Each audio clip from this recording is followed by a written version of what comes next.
Hello बच्चों, good morning. आज हम लोग अपने इंग्लिश सेकेंड में लेसन 27 फ्यूचर कंटिन्यूस टेंस का अध्ययन करेंगे। इसके पहले हम लोग प्रेजेंट कंटिन्यूस टेंस और पास्ट कंटिन्यूस टेंस का अध्ययन हम लोग कर लिए हैं। सबसे पहले इसमें जो रूल है, रूल फर्स्ट, हिंदी में इस तरह के वाक्यों के अंत में रहा होगा, रही होगी, रहे होंगे आदि शब्द आते हैं। जैसा कि आपने प्रेजेंट कंटिन्यूस में पढ़ा था कि वहाँ पर हिंदी के वाक्यों के अंत में रहा है, रही है, रहे हैं इत्यादि आ रहा था। पास्ट कंटिन्यूस में आपने पढ़ा था कि पास्ट कंटिन्यूस टेंस के हिंदी वाक्यों में रहा था, रही थे और रहे थे इत्यादि शब्द आते थे। उसी तरह यहाँ पे फ्यूचर कंटिन्यूस टेंस में आप हिंदी के वाक्यों को आसानी से पहचान लेंगे। उनके आखिरी में रहा होगा, रही होगी या रहे होंगे इत्यादि शब्द आते हैं। ठीक है।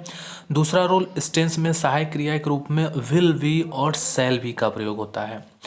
ध्यान दीजिए, मैं साथ साथ आपको तीनों कंटिन्यूअस टेंस का रिवीजन भी करा दे रहा हूँ। आपने प्रेजेंट कंटिन्यूअस टेंस में पढ़ा कि वहाँ पे हेल्पिंग वर्ब के रूप में इज, एम, आर का प्रयोग हो रहा था।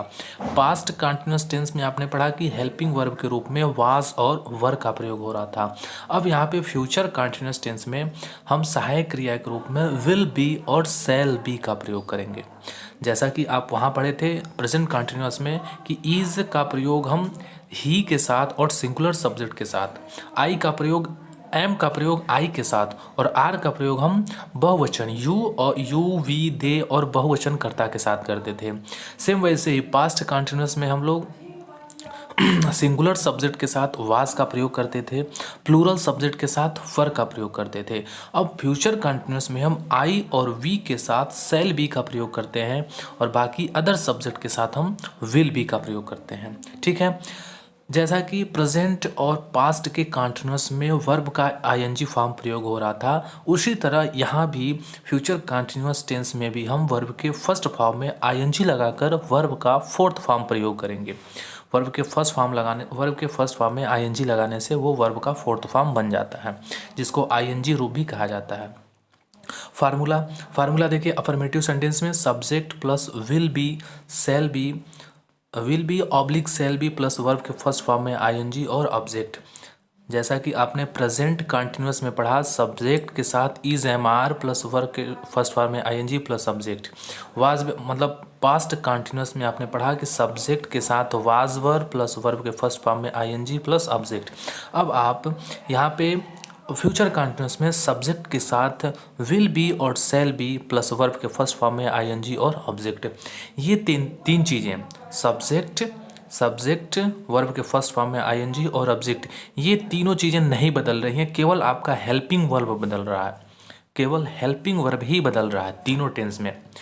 सेम वैसे ही नेगेटिव सेंटेंस, अगर सेंटेंस हमारा नकारात्मक है तो वहाँ पे सब्जेक्ट के इमीडिएट बाद, सब्जेक्ट के तुरंत बाद विल या सेल प्लस नॉट का प्रयोग करते हैं। और विल सेल में से क्या आएगा ये डिपेंड करता है हमारे सब्जेक्ट के ऊपर। सब्जेक्ट अगर आई और वी है तो हम सेल का प्रयोग करेंगे और बाकी अदर सब्जेक्ट के लिए विल का प्रयोग करेंगे। ठीक, उसके बाद हम नॉट का प्रयोग करते हैं और उसके बाद बी का प्रयोग करते हैं। ये ऐसा फार्मूला है, अगर ये आपको याद रहा तो आप कोई भी ट्रांसलेशन बना लेंगे। फिर वर्ब के फर्स्ट फॉर्म में आईएनजी और फिर ऑब्जेक्ट लगाते हैं। इंट्रोगेटिव सेंटेंसेस में अगर वाक्य प्रश्नवाचक है तब हम क्या करेंगे, अगर वो सेंटेंस क्वेश्चन वर्ड से स्टार्ट होता है, क्या, क्यों, कैसे, कहाँ, प्रश्न सूचक शब्द से सेंटेंस स्टार्ट होता है, एट दैट टाइम, उस टाइम पे आप पहला फार्मूला लगाएंगे। वहाँ पे हम हेल्पिंग वर्ब से सेंटेंस को स्टार्ट करते हैं। विल, सेल, सब्जेक्ट, अगर ज़रूरत हो तो नॉट, मतलब अगर सेंटेंस इंट्रोगेटिव नेगेटिव है तो सब्जेक्ट के बाद नॉट लगाते हैं, फिर बी का प्रयोग करते हैं, फिर बी लगाते हैं, फिर वर्ब के फर्स्ट फॉर्म में आईएनजी और ऑब्जेक्ट प्लस क्वेश्चन मार्क का प्रयोग करते हैं। अगर हमारा इंट्रोगेटिव सेंटेंस दूसरे टाइप का है, दूसरे टाइप का मतलब जो प्रश्नसूचक शब्द हैं वो वाक्य के बीच में आते हैं, तब हम उन शब्दों की अंग्रेजी, उन जो भी हमारे क्वेश्चन वर्ड हैं, प्रश्नसूचक शब्द हैं, प्रश्नसूचक शब्द कौन कौन से होते हैं, कब, क्यों, कैसे, कहाँ, ये जो शब्द हैं ये प्रश्नसूचक शब्द कहे जाते हैं। और भी हैं WH फैमिली के वर्ड, कब, क्यों, कैसे, कहाँ, क्या, कैसे, ये सब इंट्रोगेटिव वर्ड हैं। तो इनकी अंग्रेजी से हम क्वेश्चन ट्रांसलेशन बनाते हैं। सबसे पहले इंट्रोगेटिव वर्ड की इंग्लिश, फिर हेल्पिंग वर्ब विल और या सेल। विल सेल का प्रयोग सब्जेक्ट के अनुसार होगा, अगर सब्जेक्ट आई और वी है तो सेल का प्रयोग करेंगे, अदरवाइज विल का प्रयोग करेंगे। फिर सब्जेक्ट लगाएंगे, पहले हम इंट्रोगेटिव वर्ड की इंग्लिश, फिर विल सेल, फिर सब्जेक्ट। अगर सेंटेंस इंट्रोगेटिव नेगेटिव है तो नॉट का प्रयोग करेंगे, अदरवाइज नहीं करेंगे।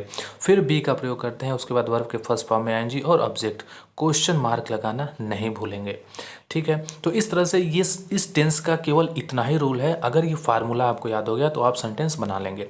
देखिए, जैसे सबसे पहले हम सेंटेंस को पहचानेंगे। जैसे यहाँ पे लिखा हुआ है वह पढ़ रहा होगा, हम खाना खा रहे होंगे, लड़के खेल रहे होंगे, सीता सो रही होगी, पक्षी चहचहा रहे होंगे। तो लास्ट में क्या आ रहा है, रहा होगा, रहे होंगे, रही होंगी, ये शब्द आ रहा है। मतलब ये फ्यूचर कंटिन्यूअस का टेंस है। अब जैसे हमको पता चला कि फ्यूचर कंटिन्यूअस का टेंस है, फिर हम देखेंगे सेंटेंस कौन सा है, अफर्मेटिव है कि नेगेटिव है या इंट्रोगेटिव है। तो जैसे हमको दिखा कि जैसे एक्सरसाइज लगाते हैं, पहला एक्सरसाइज का सीता सो रही होगी, रहा रही देखकर हमने पाया कि ये जो सेंटेंस है वो फ्यूचर कंटिन्यूअस टेंस का है। फिर हमने देखा कि ये सेंटेंस जो है वो अफर्मेटिव का है, क्योंकि इसमें कोई नकारात्मक शब्द नहीं है, ना ही कोई क्वेश्चन वर्ड है, ना ही कोई प्रश्नसूचक शब्द है, अतः यह अफर्मेटिव का सेंटेंस है। जैसे ही पता चला अफर्मेटिव का है, तुरंत हम अफर्मेटिव का फार्मूला उठाएंगे और अफर्मेटिव के फार्मूले के अनुसार इस सेंटेंस को बना देंगे। अफर्मेटिव का फार्मूला क्या होता है, subject plus will shall be plus verb के फर्स्ट फॉर्म में आईएनजी और ऑब्जेक्ट। अब यहाँ पे सीता सो रही होगी, सब्जेक्ट क्या है, सीता, तो हम सीता लिखेंगे। फिर सब्जेक्ट हो गया हमारा, फिर क्या है, उसके बाद है विल सेल बी। अब विल और सेल में क्या लगेगा, क्योंकि सीता आया है तो सीता के साथ हम विल लगाते हैं, केवल आई और वी के साथ ही हम सेल का प्रयोग करते हैं, ठीक है। तो सीता के साथ हमने विल लगाया, विल के बाद हर सेंटेंस में बी का प्रयोग करते हैं, क्योंकि फ्यूचर कंटिन्यूअस टेंस का ये हेल्पिंग वर्ब के रूप में प्रयोग होता है। उसके बाद सब्जेक्ट हो गया, विल सेल हो गया, प्लस बी हो गया। फार्मूले को देखेंगे, अब वर्ब के फर्स्ट फॉर्म में आईएनजी। वर्ब क्या है, इसमें कौन सा काम हो रहा है, सोने का काम हो रहा है। एक्शन वर्ड क्या है, सोना, तो सोने का मीनिंग होता है स्लीप। अब उसमें आईएनजी लगा के हम प्रयोग करेंगे, सीता विल बी स्लीपिंग। बाकी कोई ऑब्जेक्ट बचा नहीं, इसलिए ऑब्जेक्ट का हम कुछ नहीं लिखेंगे। सेकंड, पक्षी चहचहा रहे होंगे। सबसे पहले हमने देखा कि जो सेंटेंस है वो रहा रहे होंगे आया है, मतलब ये फ्यूचर कंटिन्यूअस का टेंस है। फिर देखा हमने कि ये सेंटेंस जो है अफर्मेटिव का है, क्योंकि इसमें ना ही कोई नकारात्मक शब्द है, ना ही कोई प्रश्नसूचक शब्द है। उसके बाद फार्मूला देखेंगे हम, अफर्मेटिव का formula subject plus will shall be, verb के फर्स्ट फॉर्म में आईएनजी प्लस ऑब्जेक्ट। सब्जेक्ट क्या हो जाएगा, पक्षी, कौन चाह रहा है, पक्षी, तो हम पक्षी का मीनिंग लिखेंगे द बर्ड्स। फिर विल सेल में से हम लगाएंगे विल, क्योंकि केवल आई और वी के साथ सेल लगाते हैं, बाकी सभी सब्जेक्ट के साथ हम विल का प्रयोग करते हैं।